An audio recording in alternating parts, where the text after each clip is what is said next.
네, 안녕하세요. 안녕하세요. 네, 오토의 김정민입니다. 네, 김창희입니다. 네, 김중입니다. 투싼. 네. 네.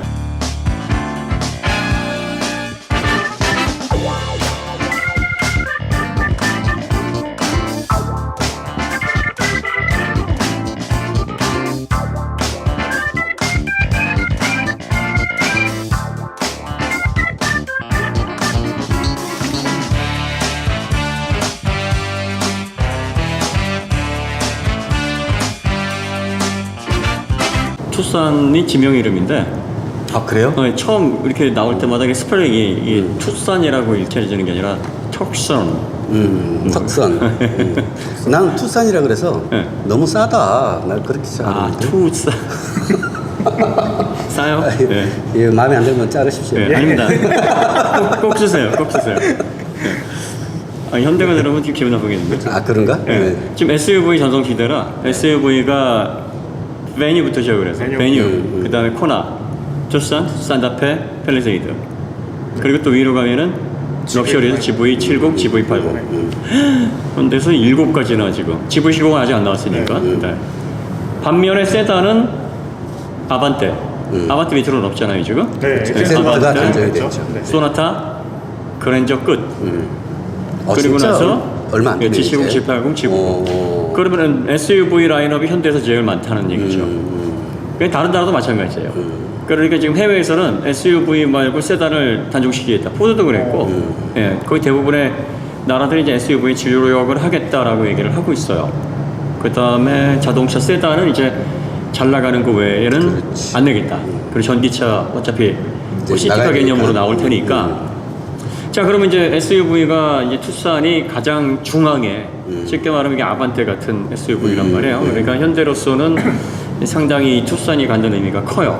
이 모델이 결국은 위로 올려주는 중간고리니까 산타페 팰리세이드, 더 나아가서는 제네시스 GV로 넘어가게 하는 핵심이란 말이에요. 현대 입장에서는 속된 말로 주포가 돼야 될 놈이다. 지금 그 말씀이시죠? 그렇죠. 잘 돼야죠. 얘가 잘 안 되면은 막히니까. 예. 그러면 위로 올라가는 흐름도 막힌다는 얘기가 되겠죠. 물줄기예요, 말하자면. 자, 그럼 지금 이게 출시가 됐는데 반응이 어때요? 사전 계약이 사전 계약이 네. 생각보다 안 좋죠. 그래요? 네. 뭐 10,000대 나왔다고 좋아하던데. 이게 원래는 한 2, 3만 대 정도 예측을 했다고 하는데 그래요? 네. 근데 10,000대밖에 안 나왔다. 그러면 현대가 좀 서운하겠네. 그렇죠. 안 나온 이유가 뭘까요? 이제 가솔린 엔진이랑 디젤 엔진밖에 없어서 하이브리드 때문에. 네, 하이브리드가 아직 안 출시가 안 돼서 하이브리드 발표했죠. 10월 출시 계획을 이제 네. 발표를 했죠. 9월 달에. 예약 안 들어갔나요, 아직? 예약 아직 안 들었어요. 브로저나 이런 데는 다 있는데. 네. 그죠? 그럼 하이브리드가 예약이 들어가면은 뭐 올라가겠네요. 그렇죠. 그거는 충분히 채워질 것 같습니다. 그러면 지금 이게 기본 가격이 지금 모던하고 프리미엄, 인스퍼레이션 요 세 가지인데 모던이 2,435만 원. 네, 그죠? 네. 2,435만 원이면은 SUV로서는 굉장히 가격 경쟁력이 있어요. 네. 거의 예전에 뭐라고 비슷하게 될까요? 뭐 소나타 뭐 약간 투싼 맞잖아요. 너무 싸잖아. 근데 이제 문제는 그렇게 해서 이제 출고를 하게 되면 없으니까 네. 여기 이제 옵션이 맞아요. 많이 들어가요. 그래서 뭐 디젤은 191만 원 더 들어가고요. 그 다음에 뭐 사륜구동 들어가고 네. 거기에다가 이제 내비게이션 패키지 들어가게 되면은 그 내비게이션에 막 많이 묶여져 있더라고요. 옵션이. 네, 네. 오토 에어컨도 묶여져 있고. 아. 네. 그러니까 이제 최대한 뭐 이렇게 옵션을 패키지로 해서 어차피 필요한 거 하나로 묶어서 사. 뭐 그런 개념인 거죠. 네. 근데 이제 문제가 되는 거는 하위 트림에서 고급 옵션을 선택하지 못하게 하는 게 이제 문제겠지. 예를 들면은 모던 트림에서는 가죽 시트 안 되고 또 보스 스피커 안 되고 또 레인 센서 안 되고 뭐 그 정도예요. 그 다음에 이제 모니터 8인치가 기본 내비게이션으로 들어가는데 요거는 이제 돈 주고 사야 돼요. 네. 기본으로 네. 하게 되면 그 모니터를 안 줍니다. 네. 그 다음에 거기다가 10.25인치로 넣게 되면 또 추가로 들어가죠. 그래서 뭐 다 넣으면은 디젤은 한 3,400만 원대 되고 가솔린은 3,220만 원 정도 됩니다. 그 다음 트림이 이제 프리미엄이죠. 네. 프리미엄을 보면은 2,641만 원. 네. 네. 거기에다가 이제 또 디젤. 예전에는 디젤하고 가솔린이 분리돼서 나왔는데 네.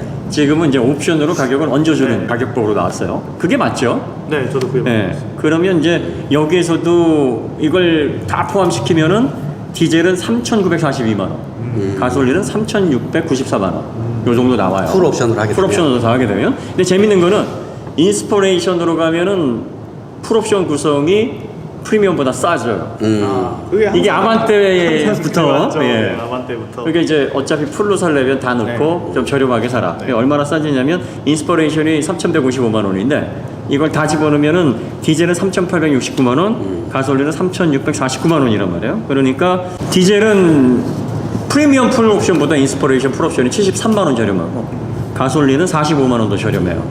그러니까 이제 이런 거지. 풀로 살려면은 뭐 좀 인스퍼레이션으로 풀 옵션 얹어서 저렴하게 좀 할인해 준다. 뭐 이런 개념인 거예요.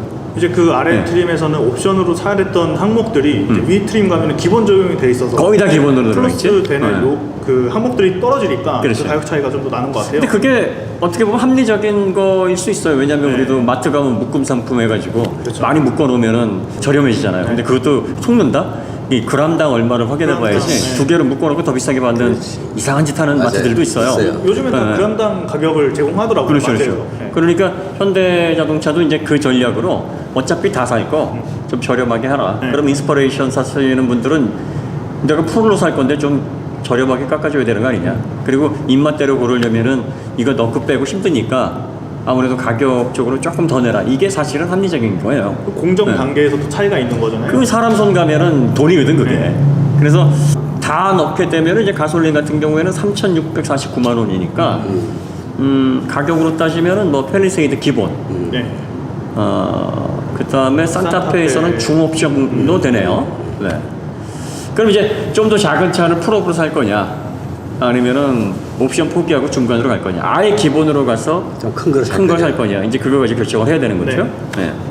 이 상품성 대체적으로 가격하고 옵션 대비 어떤 것 같아요? 중간선에서 선택하겠다라는 중간선에서? 네. 모던 그러면- 트림, 프리미엄 트림에서 네. 이제 한두 가지 선택하겠다라는 의견이 많은 것 같아요. 대충 한 3천 전후로. 3,000, 네.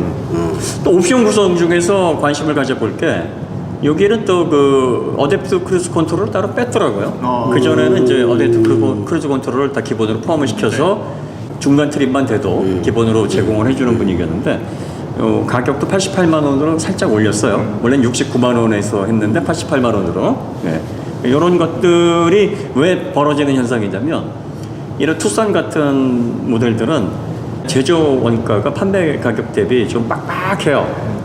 이 재밌는 건 그럴 수밖에 없죠. 네, 제네시스 GV80이 저게 2배 넘는 가격이란 말이에요. 기본 가격이. 얘는 2,400만 원대지만 제네시스 GV80은 6천 초반이죠. 2,200부터인 것 같아요. 그러면 2배가 넘고 한 2.5배 정도 되는데 네. 그러면 재료비도 2.5배 더 많이 드느냐? 그게 아니거든. 그러니까 제조사의 고민이 자꾸 소형차를 없애고 경차를 없애려는 이유가 어차피 만들어서 팔아봤자 많이 안 남아. 그러면은 한 대를 팔더라도 많이 남는 걸 좀 하고 싶어 하잖아요. 그러니까 제조사 입장에서는 이런 차들의 결과적으로는 옵션을 세분화하고 옵션을 통해서 좀 수익을 끌어낼 수밖에 없는 거죠. 근데 실제 평균 구매 가격을 좀 높이고 싶은 생각이 있는 거겠죠. 그렇죠, 그렇죠. 제조사가 시장 조사를 하면서 이렇게 해요. 이 정도 모델을 판매를 하게 되면 3,000 한 200 정도가 가장 그래도 기본적인 수익이 낼 수 있는 단계다 그러면 거기에다가 좋은 옵션들을 다 그렇지. 옵션으로 포진을 시켜서 플러스 해놓으면 3,100만 원, 3,200만 원은 줘야 그래도 탈만하겠구나라는 그림이 나옵니다. 지금 이 투싼도 가솔린 모델은 3,100만 원, 그 다음에 디젤 모델은 한 3,300만 원 정도를 써야 불편이 없는 최신 옵션들이 들어갑니다. 그렇게 이해를 하시면 되는 거죠. 디자인은 어떤 것 같으세요? 디자인에 대한 평가가 좋은 쪽입니까? 아니면은 뭐 좀 호불호가 갈리나요? 호불호가 갈리는 것 같아요. 그 그릴부터 해서 램프 디자인이나 이 낯선 것들이 이제 눈에 들어와서 아직 적응하는 기간인 것 같습니다. 그 전면부 그릴에 대한 평가는 어떤 것 같아요? 벤츠 로고 박으면은 뭐 EQC 같다. 그래, 맞아. 네. 너무 뭐, EQC 같아요. 네. 그리고 또 측면부는 또 람보르기니 우루스 같다. 그러면 투보르기니인가? 그런데 디자인은 이런 그 대중 모델들은 내가 볼 때는 평범할 필요가 없는 것 같기는 해요. 뭐 구태여 남들 비슷하면 이 도로에서 가뜩이나 독일 차종 많이 마주치는데 독일 차종하고 마주치는 것도 어떤 때는 좀 서운한데 다른 차종하고 비교도 안 돼서 멀리서 볼 때 투싼인지도 모르면 서운하잖아. 제조사 입장에서는 이런 디테일을 과감하게 가는 것도 괜찮다고 봅니다. 지금 측면부에 보시면은 캐릭터 라인이 미쳤어 아주 그냥. 아반떼부터 시작한 그 거의 거역한 미친 라인들이, 라인이에요 네. 저게. 아반떼에 보여줬던 그 센시어스 스포트니스가 투싼에서는 완전히 극대화되어 있는 것 같아요. 지금 대체적으로 선으로 위아래를 나누거나 뭐 스피드한 어떤 느낌을 주거나 뭐 이런 위아래의 어떤 그 명암 차이를 주거나 뭐 이런 식으로 많이 하는데 여기에는 면 자체를 아예 뒤틀어버렸어요. 네, 네. 그리고 재밌는 거는 예전에 우리가 이제 우리 디자인은 잘 모르지만 교양 수업을 받을 때 이런 건물이나 자동차의 면은 반사에 대한 디테일을 많이 생각을 해요. 우리가 주변을 반사했을 때 이 빛을 균일하게 반사를 못하거나 주변 상을 이쁘게 반사를 하지 못하면 차 자체의 실루엣이 이뻐 보이질 않고 뭔가 정교한 느낌도 안 주고. 그래서 길을 네. 지나가는 차의 옆면을 봤을 때 내 뒤에 있는 건물이 비쳐 보일 텐데 그렇죠. 그 비쳐 보이는 모습이 여기 저 선을 너무 복잡하게 쓰면 네. 건물이라고 안 보이고 막 이상하게 이상한 뒤틀어서 형상으로 보일 수 있잖아요. 보이거든요. 그래서 보는 유럽이나 미국이나 이런 그 주행하는 환경에 따라서 네. 멀리서 보는 차들은 좀 선이 강하고 그렇죠. 가까이서 보는 차들은 건물이 잘 비쳐 보이고 네. 하는 식으로 이제 디자인이 됐는데 얘는 좀 많이 접어놨죠. 선을. 네. 특히 이제 우리나라가 유럽 스타일을 많이 따라왔었어요. 유럽은 그 도시 풍경이나 그 건물의 조화로운 풍경이 그걸 중요하게 측면부에 이렇게 싹 담겨서 그렇죠. 지나가다 보면은 그게 스크린처럼 보이잖아요. 그 스크린의 효과를 주니까 면을 되게 이게 둥글게 하면서 왜곡이 없게 한단 말이에요. 그 왜곡이 없게 하려면 가장 주의해야 되는 면이 저렇게 그 안으로 들어가는 오목한 면이에요. 네. 저걸 상당히 주의해야 되고 그래서 범퍼 쪽에 디테일러를 쓰는데 이 솔리드한 면의 전반적인 볼륨으로 쓰지를 않거든. 근데 이걸 깬 거예요 공식을. 네. 그래서 아반떼부터 이게 깨져가지고 얘가 측면으로 이렇게 지나가게 되면 주변상이 굉장히 그 키네틱한 느낌을 주기도 해요. 빠르게 지나가니까. 네. 근데 이게 키네틱하고 뭔가 역동적으로 보이는 반면에 어떻게 보면은 우그러지게 보이니까 호불호가 그래서 나뉘는 거고. 이렇게 형식을 깬 디자인이 과연 소비자들에게 어떻게 다가갈 것인지 이게 이제 문제고 그 다음에 오래 봐왔던 익숙한 디자인이 아니잖아요. 그래서 우리가 단순히 이거를 우리의 짧은 디자인 지식으로 앞으로 어떨 것이다 평가할 수는 없을 것 같고 뭔가 새로운 비주얼을 만들기 위한 고민이 엿보였고 또 요거를 경영진에서 그래 한번 밀어보자 라고 한 거니까 요거는 시간을 두고 한번 보면 답이 나올 것 같아요. 그 저는 전면부의 그 네. 램프 디자인이랑 그릴 디자인이 네. 그 소나타 때 어디가 램프고 어디가 플라스틱 소재인지 모르는 그 경계를 허무는 그 작업이 있었잖아요. 네. 근데 이제 완전히 그 시도를 한 번 더 과격하게 한 것 같아요. 그래서 이게 시동이 꺼지면 아마 불이 꺼지면 어디가 그릴이고 어디가 램프인지 모를 정도로 비슷한 패턴과 이제 디자인이 있어서 그러니까 이제 네. 그런 히든적인 요소, 숨겨져 있는 그 요소들로 인해서 밤과 낮의 형상 느낌도 좀 달리줄 수 있고 다양한 모습을 보여주는 거죠. 다양한 모습을 통해서 조명이 등화 장치가 들어왔을 때와 그렇지 않을 때의 실루엣. 대중 모델들은 완벽한 프로포션을 갖기는 어려워요. 한계가 있으니까. 그러니까 정해져 있는 플랫폼과 형식에서 디테일을 가지고 멋을 내는 거고 차별성을 갖게 되는데 이 정도 디테일은 이건 멋을 낸 정도가 아니라 아주 형식 파괴죠. 네. 그래서 이렇게 과감한 노력을 했다는 거에 대해서는 현대자동차가 대중차 라인에서도 뭔가 시장의 흐름을 리딩하겠다라는 의지가 있는 거예요.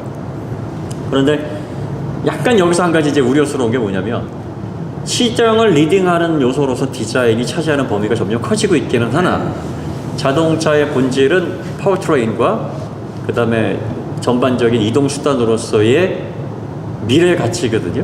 미래의 동력원에 대한 발빠른 적용 그리고 다운사이징과 환경에 대한 발빠른 대처 이런 것들이 현대에서 같이 이제 움직여주면 좋은데 예, 아직까지 겉모습에서 보여지는 혁신과 또 테크놀로지에서 보여지는 혁신이 약간 거리는 좀 있는 것 같아요.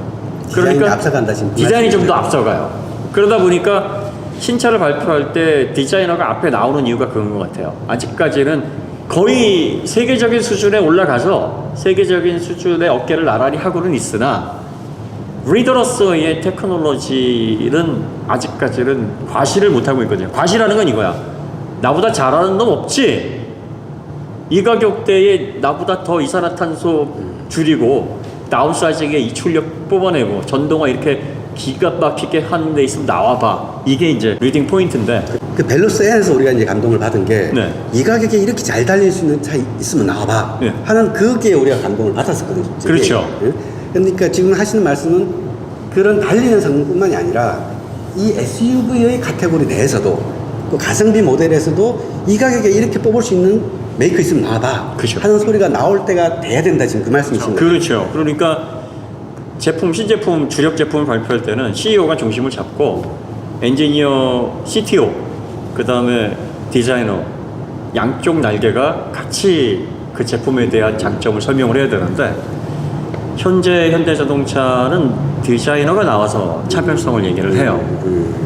이해가 가. 곰곰이 생각해 보면 차별화 포인트는 지금 가장 전 세계적으로 신차 빨리 인상적인 디자인을 뽑아내는 제조사는 현대밖에 없어요.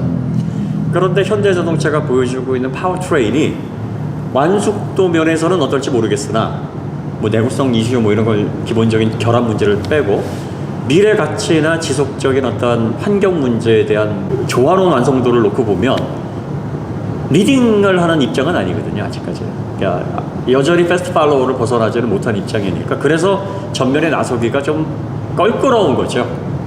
그러면 지금 이 외 디자인의 파격적인 변신이 이루어져 있으니까 파워트레인에서도 뭔가 좀 적극적인 그런 움직임이 좀 있어야 되지 않느냐. 그래서 이번 투싼 발표를 하면서 많이 아쉬웠던 게 뭐냐면 하이브리드와 가솔린을 분리해서 발표를 했다는 게 조금 아쉬웠어요.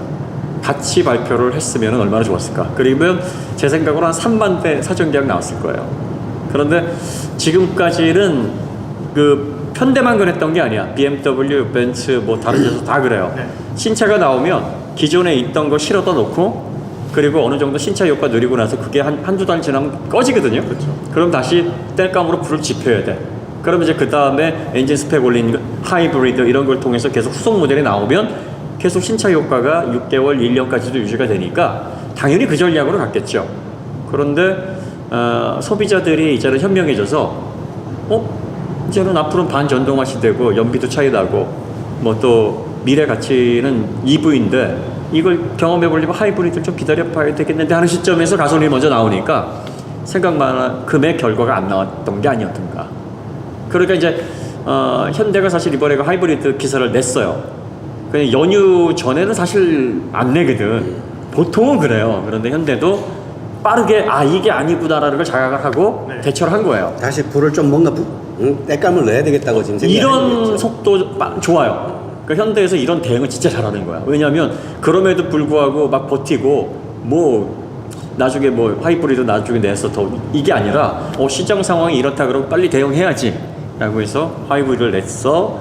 또 계속 신차 효과를 이어나가는, 그래서 좀 더 나은 가치를 소비자들에게 제공하는 건 되게 좋은 겁니다. 그 하이브리드 이번에 그 출시된 거 보니까 가격이 420만 원 정도 차이 나더라고요. 아반떼와 비슷한. 네. 가격차는 그 정도 비슷하네요. 또 인스퍼레이션은 330만 원 정도밖에 차이 안 나요. 인스퍼레이션 살아있지. 거죠. 그러네. 실제 저희가 돌아다녀 보면은 아반떼도 인스퍼레이션이 한 90% 되는 것 같아요. 그러니까 인스퍼레이션이 중간에 불이 들어와서 야간에 훨씬 차이가 커 보거든요. 아, 그래요? 그 불 안 들어오면 빈정상하지. 디자인 요소에서 확 차이가 나서 그렇지, 그렇지. 인스퍼레이션을 그렇게 유도를 잘 한 것 같아요. 그러니까 자동차를 살 때 풀옵션을 사는 게 반드시 나쁘다고 저희가 얘기하는 게 아니에요. 그러니까 이제 작은 차를 좀 선호하고 첨단 기능을 이용하기를 좋아하시는 분들은 풀옵션이 좋아요. 어차피 제조사에서는 마진이 많이 남으나 그걸 외부에서 장착하려면 돈이 몇 배는 더 들거든요. 그러니까 어차피 필요한 옵션이 대부분이다 라고 하시는 분이나 아니면 차를 아예 오래 타실 분들, 그렇죠. 그런 분들은 아예 여러 가지를 다 갖춰 놓으면 나의 저건 적어도 되네? 네. 하고 눈이 돌아가는 일이 별로 없거든요. 그렇죠. 그러니까 그런 사람마다의 상황은 다를 수 있죠. 저희가 풀옵션 모델보다는 기본 모델에 옵션 필요한 것만 쓰시라는 건 뭐냐면 자동차를 할부로 사시는 분들이 많아요. 그리고 여유가 있어서 여윳돈으로 사시는 분들은 무조건 저도 풀옵션 사라 그럽니다. 뭐, 나 4천만 원인데 투싼 살래 그러면 그냥 풀로 가. 그냥 인스피레이션 좋아. 이렇게 얘기를 하는데 이거는 개인적으로 말씀을 드리는 거고 2천만 원도 좀 안 가지고 1,500 정도 넣고 나머지 할부로 하려는데 하시는 분들에게는 꼭 필요 없는 거는 무리하지 마세요라고 얘기를 하는 거예요. 그러니까 이거는 그 자동차가 사실은 그래봤자 뭐 한 달에 5만 원, 10만 원밖에는 안 되는데 뭐가 큰 부담이 되나요? 하는데 거기에 통신비 들어가죠, 세금 내야죠, 뭐 내야죠 하면 그 작은 그다음에 또 전자제품도 할부로 많이 사잖아요. 그렇죠. 이게 모이면 이게 개인의 경제를 파탄 지경까지 몰고 갈 수 있거든. 그 약간의 차이가. 그러니까 월급 들어오면 다 나가잖아요. 이렇게. 그러니까 월급은 그냥 내 통장에 숫자로 숫자 써져야 지나가는 가는 뭐 그런 거예요. 그냥 그 돈을 만져볼 수도 없는. 그러니까 그러면 그 몇만 원의 차이, 한 돈 10만 원의 차이가 크죠. 이 숨통을 지을 수도 있단 말이에요. 그러니까 안 쓰는 기능을 위해서 괜히 그렇게 무리를 하지 말라고 말씀을 드리는 거예요. 그러면 풀옵션 사시는 분은 바보 아니에요. 그 돈이 좀 넉넉하셔서 예산이 충분하시면 풀옵션이 좋아요. 예. 그리고 참고로 저는 차 살 때 무조건 풀옵션 사요. 그러니까 제가 비합리적인 구매의 전형이거든요.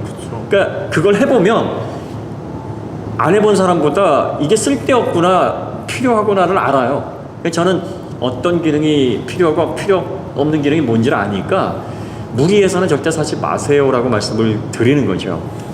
특히 아반떼나 이 투싼 같은 경우에 첫 차일 경우가 많아요. 그렇죠. 첫 차를 고르려면은 이 기능은 필요할까 말까 이 판단 기준이 잘 안 서는 경우가 많아요. 그럴 수 있겠네. 내 차는 무조건 다 돼야 돼. 이런 욕심이 앞서면 그럼 풀옵션으로 가는 발걸음이 빨라지죠.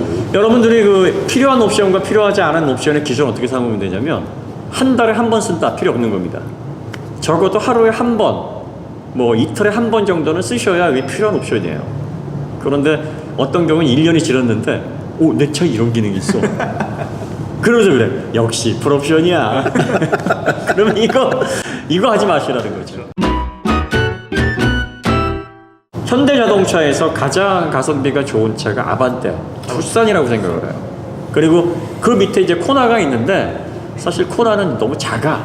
그래서 사용 용도가 가정용으로 쓰기에는 네. 조금 어렵죠. 뒷좌석이. 네.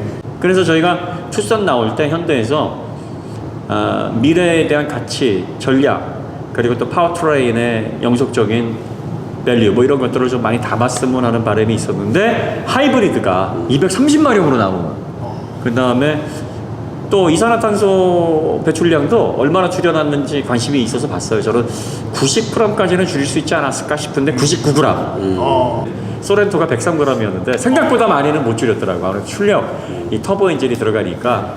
그리고 또 감마 터보 엔진이 이게 낮은 배기량에서 높은 출력이 나오니까 이산화탄소 배출량이 생각보다 배기량 대비 많이 나와요. 그래서 80g 후반대에서 90g 초반대를 기대를 했는데 그거보다 좀 더 많이 나오더라고요. 이렇게 생각하시면 돼요. 여러분들이 연비 효율이 좋은 건 이산화탄소 배출량 보면 돼요. 이게 이 SUV에 단독으로 들어가게 되면 150g인데 하이브리드로 가면 99g이에요. 그러면 1.5배 좋다는 얘기예요. 연비가. 연비도 대충 1.5배 좋아지는 네. 거지. 출력도 50마력이 더 올라가는데도. 올라가는데도. 완전히 네. 그러면 출력의 장점, 연비의 장점을 다 가지고 가시면서 환경도 지킬 수 있고 미래 가치에 대한 또 영속적인 어떤 개념을 통해서 좀 더 나은 소비를 할 수도 있고 현대에서도 고객이 뭔가 필요에 의하고 시장이 변화하면 빨리 거기에 대응을 하는구나. 뭔가 예전하고 달리 하면서 내가 주면은 안 주면 어떻게 니들이 어떻게 할 건데 이런 자세는 아니구나라는 생각을 좀 하게 됐어요. 여러분들이 실속 있게 아반떼 투싼을 좀 많이 사셨으면 좋겠어요. 그리고 돈이 좀 되시는 분들은 그냥 풀옵션 사시고 또 할부로 좀 어렵게 사시는 분들은 프리미엄이 2,641만 원이니까 네. 가솔린은 뭐 옵션 조금 집어넣어서 대략 3천만 원 정도, 디젤은 3,200만 원 정도로 딱 거놓으시면 요게 산타페하고 팰리세이드 간섭도 안 되고 또 저렴하게 이용하실 수 있는 좋은 가격대이면서 다용도로 온 가족이 이용하실 수 있는 좋은 SUV로 활용할 수 있을 것 같아요. 그럼 뭐 현PD는 산다 그러면 뭐 살 것 같아요? 하이브리드 가솔린 디젤 중에서. 저는 하이브리드를 살 것 같습니다. 사면은. 고모님은 어떠세요? 아, 저도 당연히 하이브리드죠. 저도 하이브리드. 네. 그 앞으로는 하이브리드가 당분간 대세가 되지 않을까 싶고, 가솔린은 만약에 사신다 그러면 굉장히 저렴하게, 한 뭐 모던 트림 해가지고 큰 욕심 내지 마시고 한 2천만 원 중반 후반, 한 2,800 정도에서 사신다 그러면 가성비 진짜 꿀이지. 그 투싼이 네. 법인 차량으로 되게 많이 쓰인다고 제가 알고 있거든요. 아반떼, 그래요? 투싼 이런 것들이 렌터카에서 시장이 굉장히 인기가 많고요. 공유 시장에서도 인기가 많고. 특히 투싼은 네. 그 적재함이 크니까 어. 공간 때문에 그 사업하시는 분들이나 회사에서 되게 많이 쓰더라고요. 그러면 그 가솔린 수요가 있지 않을까 싶습니다. 그런 용도로 사실은 가솔린이 좀 모던 트립에서 저렴하게, 거기 뭐 모니터 필요 없잖아요. 예, 그러니까 8인치 정도 달 것 같으면 아예 안 달아도 괜찮지 않나? 휴대폰 거치해놓으면 되니까. 요즘에는 핸드폰으로 다 돼요. 12.25인치 정도 되면 좀 보기는 좋은데 8인치 너무 작잖아요. 그러니까 요즘 그 자동차에 들어가는 인포테인먼트 시스템의 의미가 카플레이가 핸드폰이랑 연동성이거든요. 그게 되면은 그냥 뭐 큰 화면, 안 되면은 그냥 아예 없는 거 그렇게 하면 될 것 같아요. 저희가 간혹 가다가 이제 디자인 얘기하면서 뭐 디자이너가 왜 전면에 나와서 설명을 하느냐 뭐 이 얘기는 디자이너를 무시하는 게 아니라 아쉬움이에요. 자동차에서 미래 가치를 통해 기술을 가지고 있는 테크놀로지의 그 핵심 부서가 나와서 우리가 아무도 하지 못했던 이 부분을 고객님들에게 제공을 하겠습니다. 먼저 해주고 그리고 나서 활용 점정, 디자인은 활용 점정이거든. 용이 여의주를 무는 거니까 거기에 디자인까지 우리는 파격적입니다 하면은 100점이잖아. 그런데 이제 그게 안 되니까 디자인 위주로 간다라는 게 사실은 우리 시각에서는 마뜩치 않은 거지. 관점의 차이, 네. 한 자동차를 볼 때. 어쩌면 소비자들은 또 기술 부분에 대해서 이 정도면 됐다라고 생각하실 수도 있어요.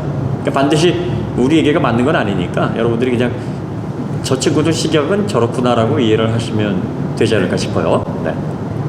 자, 그러면 뭐 투싼에 대한 뭐 프리뷰라고 볼 수 있겠네요. 네. 그래서 우리가 다시 한번 정리해 보자면 투싼 오래 타실 분들은 하이브리드를 추천해 드리고요. 그 다음에 뭐 가솔린 모델로 저렴하게 타실 분들은 모던에 한 2,700, 800선에서 끌으시면 될 것 같고, 오래 타실 분들은 가솔린은 대략적으로 3,000만 원 정도, 그 다음에 디젤은 3,200만 원 정도에서, 그렇다 그러면은 하이브리드는 대체로 한 3,500 정도, 500 정도. 예, 3,500만 원 정도 선에서 구입을 하시면 좀 적정 가격이 되지 않을까, 가장 실속 있는 구성이 되지 않을까, 이렇게 정리가 될 것 같고요. 그 다음에 언제나 그렇듯이 예산 충분하게 현금으로 사시는 분들은 그냥 풀옵션 사세요.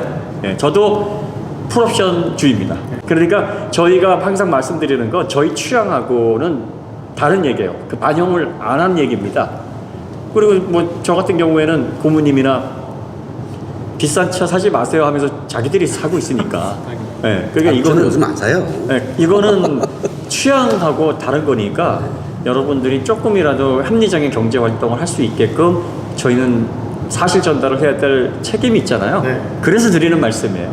자, 그러면 뭐 이 콘텐츠는 여기서 우리가 마치도록 하고요. 예, 저희가 또 다른 좋은 주제로 여러분들과 찾아뵙도록 하겠습니다. 감사합니다. 감사합니다.